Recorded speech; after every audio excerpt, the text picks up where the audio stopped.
Coming up next on Arizona Horizon's Journalists Roundtable, the state pulls the contract with a for-profit prison firm after a troubling report. And a court rules that Arizona's Medicaid expansion is constitutional. The Journalists Roundtable is next on Arizona Horizon. Arizona Horizon is made possible by contributions from the Friends of Eight, members of your Arizona PBS station. Thank you.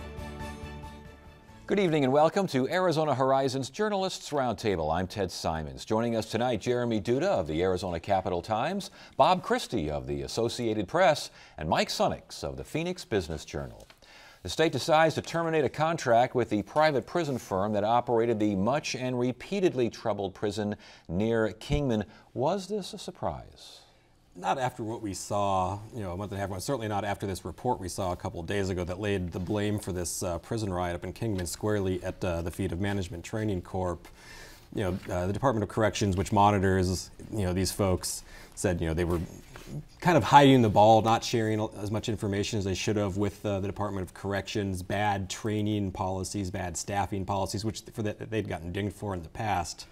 And so they said, this is your fault. We're taking away this contract. It's about $70 million a year. It's a pretty big contract. And there was, there's been rumors, or there's been a lot of chatter for several weeks now that MTC was out. I don't think there was a lot of love lost between the Corrections Department and that operator in the first place.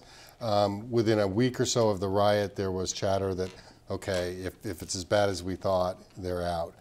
The interesting part about this is that absolutely no blame was placed on the Department of Corrections, which, when the escapes happened in 2010, we had three violent criminals escape from this. Two of them ended up in New Mexico and killed a couple before they were caught. Another one was caught up north and after weeks on the run. And Chuck Ryan, the prison director, said, we're going to fix this. I'm going to increase my oversight. He had 5 senior people up there, a deputy warden, a captain, and a couple of what they call CO3s, which are very experienced people, and they had no idea that there were problems up there. Well, yeah, staffing's a problem. They did reference the 2010 escapes and everything Bob mentioned as justifications, and they didn't improve on that. But yeah, the corrections director seems to be kind of Teflon. He's had a lot of challenges over there, with the assault on the instructor and the botched execution, and Ducey's replaced a lot of directors, a lot of cabinet level people, and he seems to stick around. Well, we had Director Ryan on the program last night, and we had asked him numerous times, will anyone be penalized for this, punished for this? There are some people calling for his firing, some sort of accountability, and he said no. He thinks, and he was saying that they deceived him. MTC deceived his monitors. Sure, and it seems kind of surprising that, as Bob mentioned, no blame is being placed on DOC here, because they are, even if they're saying that MTC is, not being forthright, I think was the way Governor Ducey put it, then, the Department of Corrections are still the ones who are supposed to be monitoring these folks. And MTC, they, while simultaneously taking the blame for this, said, hey, by the way, you guys didn't give us a chance to respond to this report, and you guys have given us consistently high grades for years and years and years since, the killers got out in 2010. Not only that, they called the report flawed, and they said that the state's handling of the riot actually made things worse. They did. When the second riot broke out, there were several incidents. One started in the minimum security prison. That was the first day, and there was basically the whole yard full of prisoners trying to get to a prisoner that they had just returned, and that there was a big melee, and that involved basically the guards trying to save this one guy from all the rest of the prisoners. That 2 days later, all heck broke loose in the medium security, which is the violent offenders, more serious criminals, and the MTC said we were ready to try to get a handle on that, and then the corrections folks showed up and said, it messed up the whole bit. It seems like if you have oversight, and these are corrections officials that are overseeing a prison run by a contractor, some of the issues that popped up, staffing, morale, prisoner complaints, those would be the things you think that monitors you wouldn't be able to really hide from if they were kind of on the ground there at any time. we kind of catch on to that if they're in the industry and kind of experts. So it seems kind of odd that they said they deceived them. I mean, I could see on some issues, but some of those things seems like if you were a prison industry law enforcement expert in your field, you would kind of notice some of those things. And again, I asked Director Ryan about that last night, and he basically said that this is something we may need to look at to see how monitors actually do their monitor and can be deceived. And he did say that. He said it Wednesday, and he said it again on your program last night. But he also said, he was very careful in how he worded it. He said, they were dealing with their statutory duties. We have 3,500 prisoners up there. The private prison operators can't do discipline. They can't do work time credits. They can't do the release things that prisoners need. So there's a lot of that goes on. You had 5 people up there full time, and they were supposed to do that, plus inspect the prison for potential problems, plus rotate around and make sure that everything was fine. And that's where they didn't get the job done, I think. So with this information, it sounds like private prisons, the controversy arises again. The governor will no doubt take his time before figuring out whether he wants to go private again. Well, it sounds like we're moving forward with these, I think, 2,000 beds that we recently contracted for. MTC, this company, they still get to keep their contract for now at the prison down in Marana as well. And I mean, this will open up a debate, but it's the same debate that's been going on for years with the Republicans on one side and the Democrats on the losing side. Well, yeah, I was being sarcastic there, but the fact is the governor couldn't wait to say we are going to get another private operator. Yeah, I mean, he's a big fan of privatization. That's not going to end here. And he's a CEO, and we see this a lot throughout his term here. He's brought in his own managers, his own executives, his own directors. He's going to cut a better deal. He's going to have a better deal that he's going to cut with a private prison. And he had no allegiance to this previous deal because it was before the predecessor. So it's not wavering in his support for some conservative things like privatization, but the management of things, I think you're seeing his imprint on. Right. What the issue is for the director and for the governor is, if we have 5 people working in there for the state, they're supposed to be just making sure the contract is done right, and plus doing the things they have to do by statute. And they still miss all that stuff. You can't put 10 or 15 in there, because then all the cost savings of having it privatized goes away.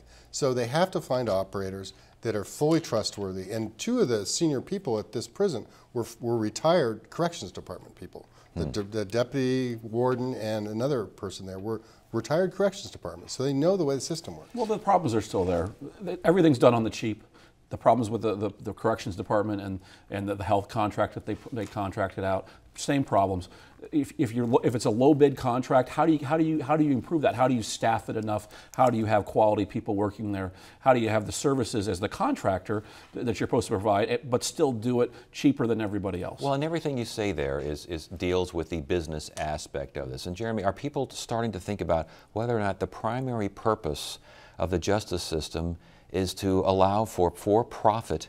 And I mean, you're equating justice with profits here. I mean, is there no one having a problem with that down at the legislature? I don't think anyone knew so far. I mean, again, this is the same debates we've been raising for years and going for years, and we've had these same problems for years. If 2010 didn't do it, when these 3 inmates got out and actually murdered 2 people, I don't know that this is really going to change the debate. Yeah, especially when money's tight. There's a lot of the budget's getting pulled in a lot of directions. And the driver really isn't the ongoing cost of operating the prison, because it costs more. The driver it costs $100 or $200 or $300 million to build a new prison. Right. And the state doesn't want to put that money up front. These private operators come in, they either, with an independent company or themselves, build the prison and lease it to the state for 20 years. At the end of 20 years, give it to the state, and there's theirs. If you talk to folks on the right, they'll say 2 things. There's a lot of problems at publicly government-run prisons. Lewis, we had the problems there, and the media, folks like us, are scrutinize the private prisons more, and there's good reasons for that. But they'll say that there's all these problems that happen at prisons because the people in prisons are bad people. The second thing is there's not a lot of sympathy for people in prison, especially among folks in the state, conservative voters. They put themselves in prison, and we're gonna worry about how they're treated and stuff. So that sympathy factor, that empathy factor, is lacking. Last we've heard of MTC in this particular incident? I don't think so. They sent me a couple of pretty fiery statements today. They are not happy with the way they've been treated with this report. They still have the contract for Marana, unless they go in there and examine that and find problems, they're going to be around the state for a goodly time. All right, the baseball season's almost over, but spring training still exists as far as the Medicaid expansion case is concerned. Judge earlier had said that basically whatever he decides, whether this is a constitutional method or not, to expand Medicaid, it's kind of like spring training because they're just going to go off to the Supreme Court anyway. He made his decision today. What did he decide? This week, I should say. What did he decide? Well, I think first of all, he decided that his decision was to be a little more impactful than he maybe led on after those oral arguments. I mean, he joked about how the Court of Appeals is basically just going to stick it in a drawer. I mean, this was a long ruling. He put a lot of thought into upholding this hospital assessment that funds Medicaid expansion. This came down, to two questions really. What is the assessment a tax? And if it's not, does it fall under an exemption in Proposition 108, this constitutional amendment that requires a 2/3 vote for a tax increase? And both counts, he decided, this passed with flying colors. Said not a tax, it's an assessment, not a tax, and that it falls under this exemption, which was kind of strange because you have these two provisions in this part of the Constitution that seem to have kind of conflicted with each other. And he said this one, even if it's not written that well, even if it contains kind of a loophole, that's the way it's written. This is exempt. Does not require 2/3, it's good to go. And again, the other side, Goldwater Institute, representing Republican lawmakers that have challenged this, basically saying this means that the legislature can just basically raise pseudo-taxes without that 2/3 majority. Which they have been doing for 10 or 15 years now. And this was just one that got everybody upset. So now it's in court. The Goldwater argument and the argument of the lawmakers, Andy Biggs, and the rest of the conservative Republicans who opposed this, there's the Senate President, Andy Biggs, say, listen, this is about the Constitution. The Constitution says you cannot raise taxes without a 2/3 vote to the legislature. And we think that this is clearly a tax. They're going to the appeals court. They're going to the Superior Court, to the Supreme Court. And of course, this is the two courts that overturned, who allowed them to sue after a Superior Court judge initially said, no, you don't have a right to. And the Hospital Association, the hospitals in general, they're saying it's a fee. We're paying it. It's not if a tax is something that we would be fighting. They're saying this is a fee. Yeah, a fee, a levy, an assessment, a tax. Yes, all those things. Everything's through the mirror, the lens you look through. Republicans will say if it quacks like a duck, it's a duck, right? And it's really interesting because there's interesting arguments on both sides. And we'll see what the appeals court and what the Supreme Court say. But both sides have an argument on this. I mean, it looks like it's a tax. You can say that. But it would, if they did this, undo all these user fees that they've been able to increase to help kind of solve budget problems in the past. And those same Republicans have been okay with those. Now, Bob mentioned, of course, this is going to go on appeal. Immediately they already said they're going to appeal. And this, like you said, this is exactly what happened last time to start out. Is these Republican lawmakers in the Goldwater Institute, they lost in the Superior Court. And it looked like they weren't even going to get the right to challenge this case, and that got overturned in the Court of Appeals, got overturned, that decision was upheld in the Supreme Court, and I think they're kind of hoping that this will happen, again. One interesting side note I thought in this ruling is when the judge was talking about this exemption and whether or not he should interpret it as not applying to this, he basically accused the Goldwater Institute, the paragon of judicial conservatism, of advocating for judicial activism. Said, you guys are basically, he didn't mention them by name, didn't mention why it's ironic to accuse them of that, but said, you guys are asking me to read into this provision words that aren't there. Doing so would invite outcries of usurping legislative authority. Interesting. That happens every one cases like these where you do have some gray area, and of course the one side that wants an activist decision would like it. So sometimes the right is on the wrong side of those things. Go ahead, please. And the one thing that he said at the very end was, even if I hadn't gone through all this exercise to uphold the law, remember, judges are not supposed to overturn laws if there's a rational basis not to. And that's what the core of the argument is. There's a rational basis to uphold this law. Therefore, judges shouldn't overturn That certainly shows a starting point of where he's coming down. Yes, so play ball now. The regular season starts as we get to the Supreme Court. Inflation adjustment education talks. We've been the gag order on the whole thing. We don't know what's going on. We never knew what was going on, except for one thing now we know. They're over. What happened? They are over. These have been going on since January. There was a judge who was about to issue a ruling that says, state, you may owe $1.3 billion in back school funding. The judge had already ruled that the state owes $333 million as of January 1st and another $336 million now.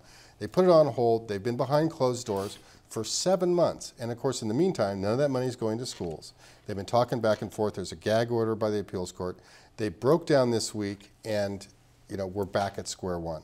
And this is what the governor, in his State of the State address, said: settle this lawsuit. Yeah, he said settle this lawsuit because I don't want to go back to square one, because that means $330 some odd million as of now. Yeah, now they're now back to square one. Now, of course, this still has to play out in court. Again, more appeals. The issue here is, the Supreme Court has already said you guys unlawfully withheld years worth of inflation funding that was required by an old ballot prop from back in 2000. Now the issue they're trying to decide is, where should the baseline that you use to determine the inflation be set? The legislature says, well, there were many years during the good economic times when Napolitano kept raising up school funding. They said, we've raised that far past what we were required to. We should get credit for that. The Superior Court judge said, no, you don't. We reset the baseline now based on that, and that's what they're trying to fight. And that's a big difference. They increased inflation funding by about $74 million, I believe, during this past session, and that leaves them only, $250 million to go if they lose. Well, there was a $325 million surplus, right, that we ended the fiscal year with. But the optics on this for the legislature and for Republicans, and even for the governor, are really not good. They're fighting so hard not to fund schools, well, and things the voters approved, and they continue to just not blink at all. It appears, the optics on this. But the optics change when the same folks, many of the same folks who are fighting this, come out with a new education plan that includes a whole variety of ideas that may or may not have been included in the negotiations. We don't know that, but we do know now that they're trumpeting a new education funding plan. They are, and it's kind of a hybrid plan. Part of it is we'll use some general fund money, $100 million of general fund money. Not new money, but a little more than the $74 million we gave them this year. We'll take the governor's trust land proposal, and we'll take a couple $100 million out of that, and then we'll go to First Things First, which has it's a tobacco tax that funds early childhood education and some education programs and some teacher training, and we'll take their excess money. Well, both of those two things require voter approval, which kicks it 2 years down the road further. They hate voter-approved things, so that's where they're going to take the money from first. And they hate any kind of funds that any kind of reserves have. We see this with the highway fund, the job training thing. So they steal it from there. They raid it from there. And again, they don't really want to spend any new money. It's shifting, and it's kind of robbing Peter to pay Paul. There is an irony there, though, is there not, Jeremy, that a plan that requires 2 public votes is needed because a public vote in the past was not held up. They didn't hold their obligations to the previous public vote? That has been noted. Another irony is that, first, when you talk about First Things First, they've tried to dip into that kitty before and were rebuffed with prejudice by the voters. In 2010, what they're talking about now is taking some of their money. In 2010, they just wanted to abolish this entity and sweep all of the money. They put it on the ballot. 70% of voters said no. And the folks at First Things First are saying, the exact same thing's going to happen again this time. The other thing, of course, you mentioned that needs voter approval is the land trust thing. And that's where I kind of wonder where Governor Ducey is going to come down on this, because this has been his baby for the past few months. This is fresh new money, he keeps saying, fresh new money. And I wonder how he's going to feel about that being used to repay money that the judge says, well, you guys already stole this from schools. This isn't new money. It's money you already owe. Well, they've always disliked First Things First. They've always viewed this as a Democratic sponsored thing. It was the Basha family, right? And the tobacco tax increase. It was always the Democrats, and the Republicans down there have always chomped at the bit to get rid of that thing. It'd be interesting to see, once, if they approve all these things, do they have another set of ballot measures to raid those for their next financial crisis? Well, the bottom line on this new education funding plan, with all of this stuff from First Things First, $100 million extra, continues to $74 million, you can boost funds from the... What it doesn't include is a tax increase, and that really seems to be the most important aspect. It is, and the groups who sued, which are school boards and teachers unions and all that, who sued when this money got cut, they came out with a proposal and said, okay, use some of the governor's trust fund money, raise sales taxes by 0.4 of a penny, and that will get us to the money that we need. It's not that big a deal. Phoenix, as we might talk to shortly, just raised their taxes for school. If you can't raise taxes for schools, what can you raise them for? Let's talk about Phoenix real quickly. Greg Stanton wins in a landslide over 2 really not very well-known opponents. Didn't campaign all that hard. It didn't seem like Stanton campaigned all that hard, the mayor. He wins that Prop 104, that transit tax. That wins as well. Throughout, we're surrounded by don't tax here and Donald Trump there. a Democratic governor and really the legislature. It's kind of interesting, isn't it? Yeah, you know, the majority of Phoenix's council are Democrats, and Greg won easily.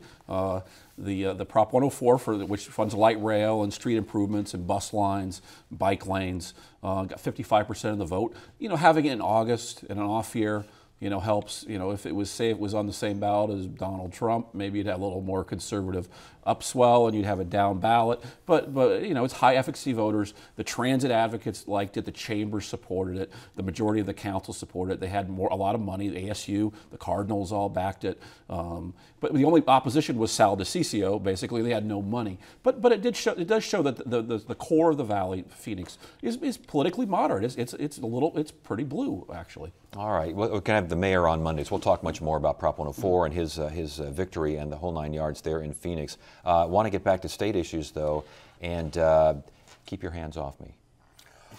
I'm just trying. You don't have the floor, Ted. So, Ted, of course, is referring to Diane Douglas and the Board of Education, which met on Monday, and during the midst of this discussion of whether or not the Board of Education's teacher investigators can access the education department's computers so that they can investigate bad teachers. Diane Douglas apparently, depending on who you ask, refused to give up the floor. The president of the Board of Education reached over to pull the microphone and, according to Douglas, hit her arm. She has filed a complaint with the Department of Public Safety. There will be at least some type of investigation into whether Greg Miller was guilty of a crime because he touched her arm. But the bottom line is this is just more theatrics around the education Sure, the system. dysfunction between Superintendent Douglas and the Board of Education just gets ratcheted up to a new level, it seems, pretty much every week. And this isn't the first time Douglas has accused Miller of doing this during a meeting back in April. I think she also said the same thing, keep your hands off me, as he again took her microphone away as they were arguing during this meeting. And the arguments have just gotten worse. They're in court now, fighting who has control over which employees. I mean, she already tried and failed to fire 2 top employees over there. Now she wants the dispute is over whether or not they have to be headquartered in her building or a different one. If they're not in that building, does she have to help them with the computer system? Anything like that? It's just getting worse and worse. Is this something that could a recall? I mean, I didn't think this had much of a chance early on. No, I think that she may have jumped the shark on this deal. It's starting to accumulate a little bit, and this is an office that doesn't really have a lot of impact on classrooms, on school districts, and they tend to fight about everything. It kind of feels like a small town council that doesn't get along. We'll see these things. That's kind of where she came from, a city council, but she is an equal opportunity offender. She, the governor, other Republicans, it doesn't matter. She just seems to be ready to pick a fight with everybody. Now, there is a very nascent recall effort that did begin, I think, before she was even sworn in, which seems kind of silly, but these folks have told us that they are actually going to pull their petitions and start collecting signatures on Monday. Now, this is a tremendous effort that, seems very unlikely they're going to be able to get enough signatures, hundreds of thousands of signatures in the middle of summer against someone who's just elected, even if it's been kind of a train wreck over there. It's still such a tall hill to climb to actually get a statewide elected official on a recall ballot. We've only got about a minute left here, and this is not fair because the Corporation Commission is a complicated beast. But there are a couple of stories here. One commissioner conflict of interest claims. Another commissioner apparently pulled an agenda item that would require dark money, the notification and clarification, just pulled it right out, and this was someone who's been associated with dark money himself. Wrap it up for us. Well, the Corporation Commission, which regulates utilities in the state, like Arizona Public Service, has been criticized for months now because APS apparently spent a bunch of money to elect some of the new commissioners. There's no disclosure of that money. There was allegations this week that Susan Bittersmith, who's one of the commissioners, has a conflict of interest because she lobbies for a cable company. Which part of it is regulated by the Public Utilities Commission or the Corporation Commission. The other issue is, do we force disclosure of spending? And that was put on an agenda, pulled, and then there was a docket open. So we're going to see some discussion. They're getting some heat over there. Real quickly, is this firing up over there? Definitely seems like, Susan Bitter-Smith and Bob Burns put this on the docket to talk about not even forcing, but asking, these, publicly regulated companies to disclose. Another commissioner pulled it off, and they turned around immediately and said, okay, well, we're just going to open a new docket on this. We're going to have this discussion one way or another. And we should mention that KJZZ came out with the Susan Bitter-Smith story as far as and she says no conflict of interest. She has no direct relationship with Cox. She's registered as a lobbyist for Cox, but she has no direct. So we'll see where that goes. It doesn't look good. Okay. Gentlemen, thank you so much. Great stuff. That is it for now. I'm Ted Simons. Thank you so much for joining us. You have a great weekend.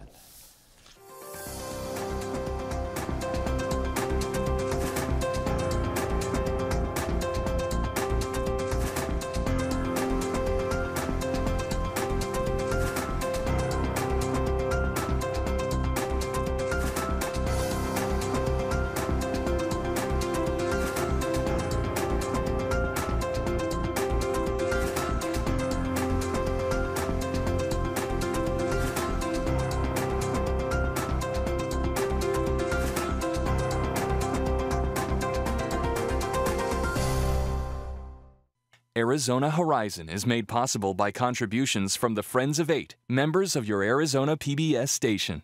Thank you.